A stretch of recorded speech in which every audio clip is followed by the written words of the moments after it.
किसान भाइयों राम राम। किसान भाइयों, आज चर्चा करेंगे सौर ऊर्जा पंप सेट। इसके लिए कौन सी योजना है तथा किस तरह से हम इस योजना का लाभ ले सकते हैं। इस विषय पर बातचीत करने के लिए हमारे साथ हैं राकेश कुमार पाटनी जी। आप वर्तमान में उपनिदेशक उद्यान दुर्गापुरा जयपुर में कार्यरत हैं। इससे पूर्व पीएम कुसुम योजना का कार्य पाटनी जी देख रहे थे। राम राम साहब। पाटनी जी राम राम। राम राम। पाटनी जी, सबसे पहले तो हम यही जानना चाहेंगे कि जो प्रधानमंत्री किसान ऊर्जा सुरक्षा एवं उत्थान महाअभियान, जिसे आप शॉर्ट में पीएम कुसुम योजना कह सकते हैं, ये क्या है तथा इसके कितने कंपोनेंट हैं। किसान भाइयों, ये जो पीएम कुसुम योजना है, ये किसानों को ऊर्जा के क्षेत्र में आत्मनिर्भर बनाने की योजना है। वर्तमान में किसान भाई ऊर्जा के लिए डिस्कॉम पे या बिजली विभाग पे निर्भर रहते हैं। कभी बिजली रात में मिलती है, कभी बिजली दिन में मिलती है, 4 घंटे मिलती है, 6 घंटे मिलती है। इन समस्याओं को दूर करने के लिए भारत सरकार के माननीय प्रधानमंत्री द्वारा प्रधानमंत्री किसान ऊर्जा सुरक्षा एवं उत्थान महाअभियान 2019 में शुरू किया गया था। और इस योजना में 3 कंपोनेंट मुख्य रूप से हैं। कंपोनेंट ए, कंपोनेंट बी और कंपोनेंट सी। कंपोनेंट ए जो है वो 2 मेगावाट तक के ग्रिड कनेक्टेड सौर ऊर्जा प्लांट लगाने के लिए है, जिसमें किसान भाई अपनी बंजर भूमि में या जिस भूमि में खेती नहीं होती है, उस भूमि में अगर आधा मेगावाट से 2 मेगावाट तक का सोलर प्लांट लगाते हैं सौर ऊर्जा पैदा करने का, तो उसकी जो ऊर्जा होती है वो डिस्कॉम खरीदता है। तो इसमें मुख्य बात यह कि ये आपके ग्रिड के आसपास के 5 किलोमीटर के क्षेत्र में होनी चाहिए। तो वो किसान भाई बैंक से लोन लेके और ये संयंत्र स्थापित कर सकते हैं, और उसके ऊपर जो सरकार के द्वारा एमओयू होता है और एक निश्चित दर पर सरकार इनसे बिजली क्रय करती है। मैं थोड़ा सा पाटनी साहब आपसे पूछना चाहूँगा कि आज की तारीख में पानी की बहुत कमी हो गई है। अब किसान अपनी फसल तो करना चाहते हैं, लेकिन इस पानी नहीं होने के कारण वो फसल नहीं बो पाते। तो क्या ऐसी भूमि में भी इस तरह का जो कंपोनेंट की आप बात कर रहे हैं लगा सकते हैं? बहुत अच्छी बात आपने पूछी है। ये ऐसी भूमि के लिए ही है जहां अपने यहाँ पानी खत्म हो चुका है और वो जमीन बंजर हो चुकी है, केवल बरसात की खेती अपन कर रहे हैं। उस जगह पे अगर ये सौर ऊर्जा प्लांट आधा मेगावाट से 2 मेगावाट का लगाते हैं तो किसान को लगातार पैसा प्राप्त होता रहेगा, एक आय निश्चित आय प्राप्त होती रहेगी। दूसरा कंपोनेंट बी है। ये कंपोनेंट बी जिन क्षेत्रों में विद्युत कनेक्शन नहीं है, जिन किसानों के यहाँ विद्युत कनेक्शन नहीं है, वो मोटर या बिजली से पानी नहीं खींच सकता, उस जगह पे ऑफ ग्रिड एरिया के अंदर सौर ऊर्जा पंप संयंत्र, पानी को खींचने के लिए सौर ऊर्जा पंप संयंत्र लगाते हैं। तो उसमें जो बिजली के लिए जो अपन को सौर ऊर्जा पंप संयंत्र, वो राज्य सरकार की तरफ से और भारत सरकार की तरफ से अनुदान दिया जाता है। इस योजना को कंपोनेंट बी कहते हैं। तीसरी है कंपोनेंट सी, जहां पे कनेक्शन ऑलरेडी विद्युत के कनेक्शन है। वो किसान भी अगर सौर ऊर्जा लेना चाहते हैं, आत्मनिर्भर बनना चाहते हैं, दिन में बिजली चाहिए, तो वो किसान भी सौर ऊर्जा पंप संयंत्र लगा सकते हैं। इसमें ग्रिड कनेक्टेड बिजली का सौर ऊर्जा पंप संयंत्र लगता है। जितनी बिजली कृषक को चाहिए वो तो वहाँ उपयोग हो जाती है। बाकी जो बिजली है वो ग्रिड जो है या बिजली विभाग वो आपसे क्रय करता है और नेट मीटरिंग के आधार पर आपकी बिलिंग हो जाती है। तो इस तरह से 3 कंपोनेंट है जो पीएम कुसुम योजना के अंतर्गत चल रहे हैं। अपन चर्चा करते हैं कंपोनेंट ए पर, तो अपन ने चर्चा कर ली। कंपोनेंट बी योजना क्या है और इसमें कौन से किसान भाई लाभान्वित हो सकते हैं? हालांकि आपने बताया जहां बिजली नहीं है वहीं के किसान इससे लाभान्वित होंगे, या जहां बिजली है वो किसान भी लाभान्वित हो सकते हैं? बिजली है वो किसान कंपोनेंट सी में लाभान्वित होंगे जी, और जो बिजली नहीं है जिस इलाके में या जिस जगह पे, उसमें किसान कंपोनेंट बी में लाभान्वित होते हैं। कंपोनेंट सी में क्या है, बिजली वापस बेच भी सकता है क्योंकि उसके यहाँ बिजली की लाइन चल रही है। पर जहाँ बिजली की लाइन ही नहीं है, जैसे दूरस्थ इलाके अपने बहुत सारे हैं जहाँ बिजली की लाइन नहीं है, उस क्षेत्र में अपन कंपोनेंट बी के तहत सब्सिडी ले सकते हैं। कंपोनेंट बी जो है वर्ष 1920 में जो MNRE है, नवीन एवं नवीनीकरण ऊर्जा मंत्रालय भारत सरकार जो है, उसके द्वारा ये किया गया है। इसमें कृषकों के हाईटेक उद्यान की है या कृषि के लिए 10 HP क्षमता तक के सौर ऊर्जा पंप संयंत्र लगाने पर 7.5 HP क्षमता तक की जो कीमत है उसमें 60% तक अनुदान दे है जी। और इसमें सबसे मुख्य बात जैसे बताई कि विद्युत की जगह अगर डीजल सेट से अगर वहाँ चल रहा है, विद्युत कनेक्शन नहीं है तो डीजल सेट से चला रहा है, तो हम डीजल सेट को रिप्लेस करते हैं। जो आज महंगा डीजल हो रहा है लगातार, उसको से बचने के लिए हम ये सौर ऊर्जा पंप संयंत्र लगा रहे हैं जी। मान लो पाटनी साहब, मेरे गांव में बिजली है, लेकिन मैंने एक नया ट्यूबवेल गांव से 2 किलोमीटर दूर जहां लाइन नहीं है, तो क्या मैं कंपोनेंट बी के तहत लाभ ले सकता हूं? बिल्कुल ले सकते हैं।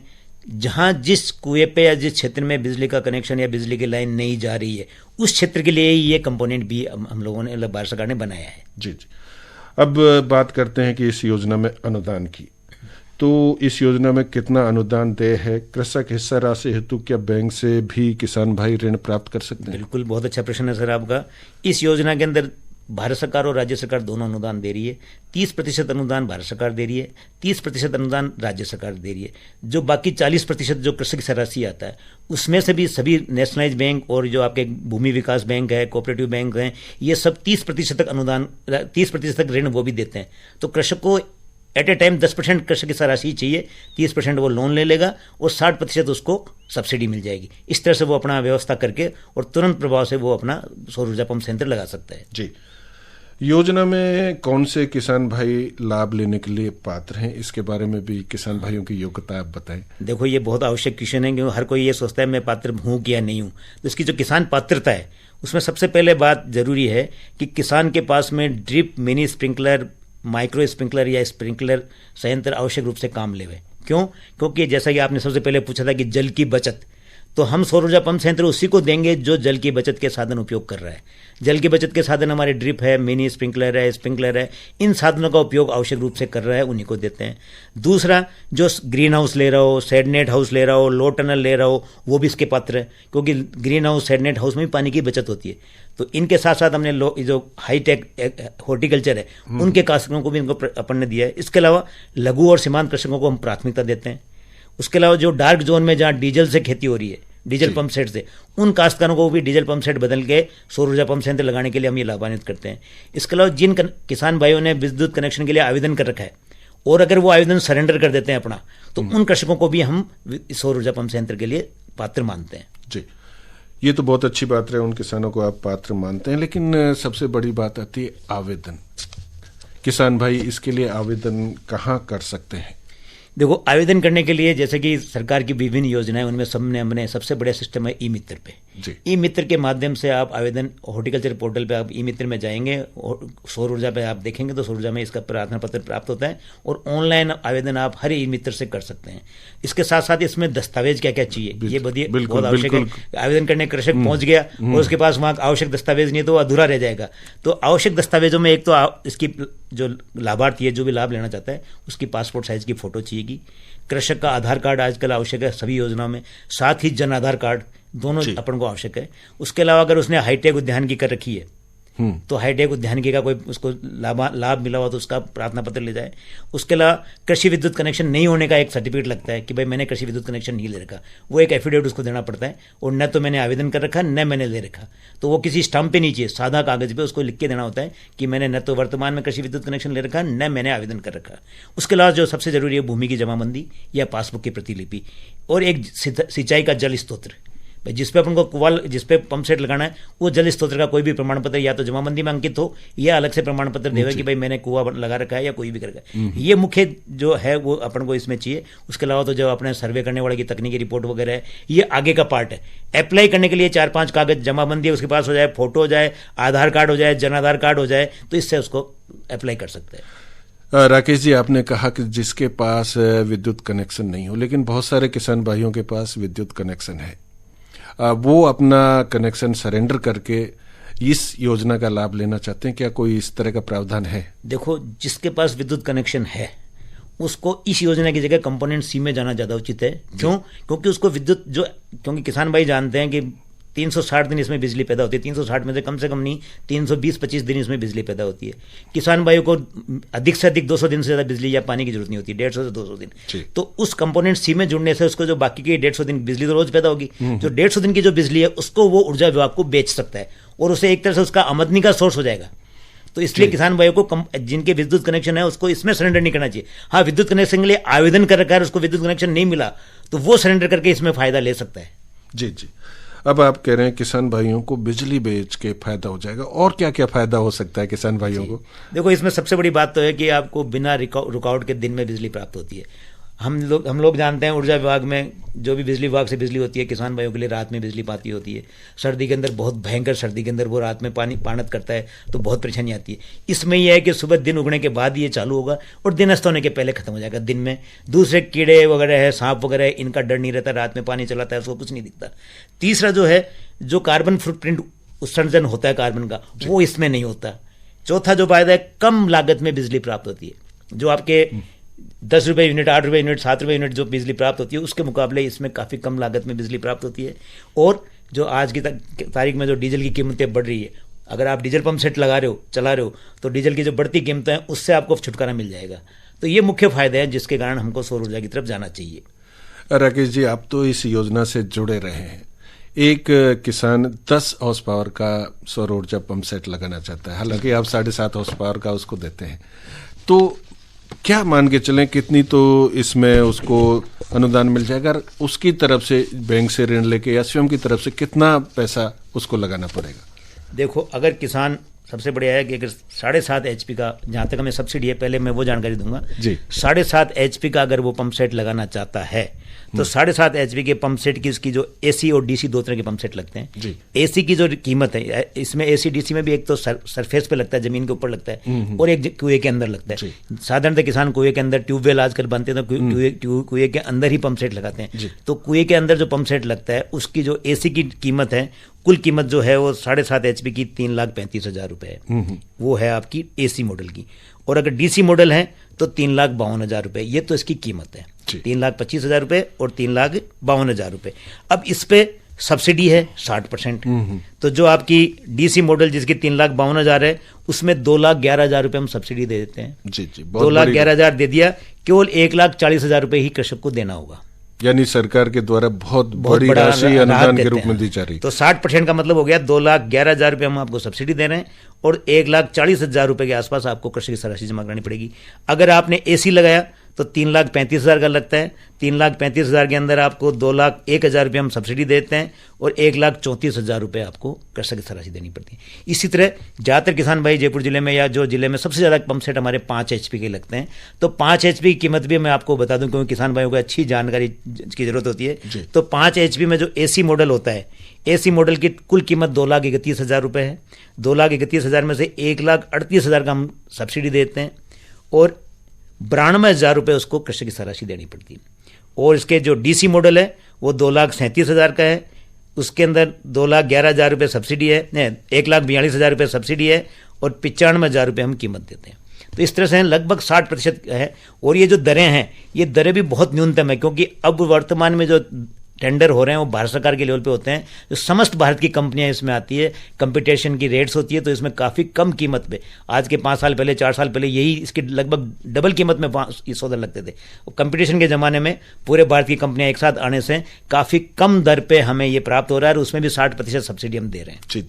अब मैं ये भी जानना चाहूँगा कि जो सोलर प्लेट्स लगाई जाती हैं पंप सेट के लिए, कितनी जगह घेरती है, कितना उसका एरिया होता है? किसान भाई ये भी जानना चाहते हैं। बिल्कुल। जैसे आपने 5 HP का लगाया, तो 5 HP के अंदर जो 5 HP होती है, 325 वाट की एक पैनल आती है, मतलब एक प्लेट जो आती है 325 वाट की आती है। तो 325 वाट के हिसाब से अपन को 16-48 के आसपास में 4800 वाट चाहिए टोटल, तो 16 पैनल लगती है। और एक panel 3 feet by 6 feet, 3 feet by 8 feet, 3 feet की एक चौड़ाई होती है, 8 से 9 फीट लंबाई होती है उसकी। तो इस साइज की एक प्लेट आती है, ऐसे 16 प्लेट लगेगी। 16 प्लेट लगभग कंटिन्यूस रहते हैं, 3-3 प्लेट या 4-4 प्लेट के बाद में 4 से 6 इंच का गैप रहता है। तो ये मान लें आप 16 प्लेट जो लगेगी वो 3x7 मीटर के आसपास, 3x7 फीट के आसपास एक प्लेट होती है, उस हिसाब से एरिया चाहिए। तो एरिया काफ़ी ज़्यादा नहीं चाहिए। उसके अलावा क्या है, ये बिल्कुल प्लेन नहीं लगती, तिरछी लगती है। तो तिरछी लगेगी तो एरिया और भी कम चाहिएगा। एक तो सीधी आप लगाएंगे जमीन पर तो एरिया ज़्यादा लगता है, ये तिरछी लगती है, तो तिरछी लगने पर एरिया कम लगता है। तो किसान भाइयों को क्योंकि खेत में लगा रहा है तो एरिया ज़्यादा नहीं कवर करता, एरिया बहुत कम जरूरत पड़ती है इसमें, पर यह फायदा कि बिजली की बचत जरूर होती है। जी। अब कई बार क्या होता है कि सोलर पंप या प्लेट्स खराब हो जाते हैं, तो उस स्थिति में किसान भाई को क्या करना होगा? ये बहुत बड़ी ज्वलंत समस्या है जो आपने पूछी है, कि किसान भाई ने सोलर पंप सेट लगा भी लिया। अब आजकल क्या, अभी ये नई परंपरा चालू हुई तो किसानों को आसानी से मैकेनिक उपलब्ध नहीं होते। जैसे आज मोटर खराब होती है बिजली की, तो आप बाजार में जाकर ठीक करा सकते हो, इनके तो स्पेसिफिक सेंटर होते हैं। तो इसके लिए हमने क्या किया है, जो सौर ऊर्जा पंप संयंत्र के लिए जो PM कुसुम कंपोनेंट B है, इसमें कंपनियों के साथ में हमने 5 साल का एग्रीमेंट किया है। जो कंपनी राजस्थान में काम करती है उसके लिए देख रेख और रखरखाव के लिए 5 साल का एग्रीमेंट साथ में है, और उसके लिए कंपनी अपना टोल फ्री नंबर देती है। जब भी आपके यहाँ पंप सेट लगाएगी, पंप सेट के ऊपर भी टोल फ्री नंबर अंकित करती है वो, उसकी टोटल मैनुअल भी देती है। मैनुअल में कंपनी का जो टोल फ्री सेंटर होता है, सर्विस सेंटर, उसका नंबर अंकित होता है। तो सबसे पहले तो किसान भाई को वहाँ पे टेलीफोन करना चाहिए। टेलीफोन करने के बाद चूंकि ये 5 साल की गारंटी और वारंटी में है, मतलब कुछ भी टूटेगा, कुछ भी खराब होगा, और इसके साथ में इसका बीमा भी होता है। कंपनी की तरफ से इनका 5 साल का बीमा कराया जाता है, गारंटी होती है, वारंटी होती है। कोई भी पार्ट्स टूटता है, फूटता है, घूमता है, चोरी होता है, सबकी इसमें बीमा में कवर होता है। तो पहले तो टोल फ्री नंबर है। टोल फ्री नंबर में इसको 3 से 7 दिन अधिकतम होता है, बाकी 3 दिन में इसको सर्विस करके सही करके देना होता है। उसके वहाँ भी अगर शिकायत नहीं, सुनवाई नहीं होती है, तो हमारे राजस्थान की सीएम की जो हेल्पलाइन है, किसान जो हेल्पलाइन है, उस संपर्क हेल्पलाइन, उस पर भी आप कंप्लेंट कर सकते हैं। उस पर कंप्लेंट करते हैं जो हमारे जो जिला कार्यालय है उन पे कंप्लेंट जाती है, या जो राज्य स्तर का कार्यालय है वहाँ पे कंप्लेंट जाती है, तो तुरंत उन पे एक्शन होता है। और शीघ्र ही इसकी जो सर्विस सेंटर के माध्यम से या कंपनी को के प्रतिनिधि को बुला के हम 3 दिन का, अधिकतम टाइम हमने 3 दिन का लिया है, पर 7 दिन तक अगर कार्रवाई नहीं करता तो उसके विरुद्ध उसकी रिकवरी की कार्रवाई चालू कर देते हैं। जी जी। देखो किसान भाइयों, राकेश कुमार पाटनी जी बहुत महत्वपूर्ण जानकारी हमें दे रहे हैं। किस तरह से आप सौर ऊर्जा पंप सेट लगा सकते हैं, क्या इसके लिए आपकी योग्यता होनी चाहिए, कितनी जमीन आपके पास होनी चाहिए, ये भी एक बहुत महत्वपूर्ण प्रश्न है पाटनी साहब। तो कितनी जमीन होनी चाहिए, और आप इस योजना से जुड़े हुए हैं, तो प्रैक्टिकली किसानों को किस तरह की समस्याओं का सामना करना पड़ता है और उनका समाधान क्या हो सकता है? देखो किसान भाई, इसमें मैंने बताया था आपको 3 HP से लेकर 10 HP तक की जो सोलर पंप सेट लगाते हैं उस पर सब्सिडी देते हैं। तो इसके हिसाब से हमने ज़मीन भी फिक्स की है। अगर आप 3 HP का सोलर पंप सेट लगाना चाहते हैं तो कम से कम आपके पास 0.4 हेक्टेयर यानी 1 एकड़ ज़मीन आवश्यक रूप से होनी चाहिए, क्योंकि उसका जो पानी निकलेगा वो 1 एकड़ के अंदर सिंचाई आराम से कर सकते हैं। अब अगर आप 5 HP लगाना चाहते हैं तो 5 HP के लिए कम से कम 0.75 यानी 0.5 हेक्टेयर जमीन आपको पास आवश्यक मिनिमम होनी चाहिए। अधिकतम की कोई सीमा नहीं है, मैं न्यूनतम जमीन आपके लगभग इससे कम 2.5 से 3 बीघा। 2.5 से 3 बीघा। उसके बाद आपके 7.5 HP का लगाते हैं तो 1 हेक्टेयर जमीन मिनिमम होनी चाहिए। और 10 का लगाते हैं भाई, किसान भाई 10 का भी लगाए तो कम से कम 1.5 हेक्टेयर जमीन उसके पास में आवश्यक होनी चाहिए। ये जमीन आपकी न्यूनतम पात्रता है। इससे ज्यादा कितनी भी जमीन पे आप कितना भी लगा सकते हैं। आपके पास 3 हेक्टेयर जमीन है, अगर 3 HP का लेते हैं तो हम देते हैं 3 हेक्टेयर के लिए, 3 HP के लिए मिनिमम 0.4 चाहिए। तो क्या एक किसान 3 सोलर पंप लगा सकता है? नहीं साहब, इस योजना में एक किसान को एक बार ही लाभान्वित किया जाता है और लगभग मिनिमम 5 साल तक आप दोबारा नहीं दे सकते। तो क्योंकि इसकी लाइफ जो है 25 साल की होती है। सौर ऊर्जा पंप संयंत्र अगर एक बार आपने लगाया तो 25 साल तक लाइफ होती है इसकी। 5 साल तक हम गारंटी वारंटी के साथ दे रहे हैं। उसके अगले 5 साल तक कंपनी आपको केवल जो सर्विस चार्ज लेके आपका रिप्लेसमेंट करेगी, सर्विस करेगी। उसके बाद भी ये 15 साल और लगभग 25 साल की इसकी उम्र होती है, इसलिए 5 साल के पहले दोबारा देते नहीं है। सामान्यतः एक कृषक को एक ही बार देते हैं। इवन एक परिवार के कृषक को भी, जैसे पति और पत्नी दोनों हैं, तो भी हम एक ही यूनिट उसको देते हैं ताकि ज्यादा से ज्यादा कृषकों को इसका लाभ मिल सके। अब आप तो पूरी तरह इस योजना से जुड़े रहे, किसानों को प्रैक्टिकली कोई इस तरह की समस्याओं का सामना करना पड़ता है जिनका समाधान आप बताना चाहेंगे? देखो, इसमें जो मुख्य समस्या आती है कि किसान का प्रायोरिटी पे नंबर नहीं आता। साधारणतः किसान पूछते हैं कि साहब हमारा नंबर कब आएगा। तो सौर ऊर्जा पंप संयंत्र क्योंकि नई तकनीक है और बहुत अच्छी तकनीक है, तो ज़्यादा से ज़्यादा लोगों की मांग रहती है। तो मैं किसान भाइयों से इस मंच से ये आग्रह करना चाहता हूँ कि आप जैसे ही आपको लगता है कि मुझे सौर ऊर्जा पंप संयंत्र लगाना है तो तुरंत सबसे पहले ई मित्र पे अप्लाई करें ताकि आपका प्रायोरिटी में नंबर आ सके। श्रोताओं और किसान भाइयों, ये थे राकेश कुमार पाटनी जी, उपनिदेशक उद्यान दुर्गापुरा जयपुर से। जानकारी दे रहे थे प्रधानमंत्री किसान ऊर्जा सुरक्षा एवं उत्थान महाअभियान की। राकेश पाटनी जी, आप स्टूडियो में आए, आपने एक महत्वपूर्ण जानकारी दी, आपका बहुत बहुत धन्यवाद।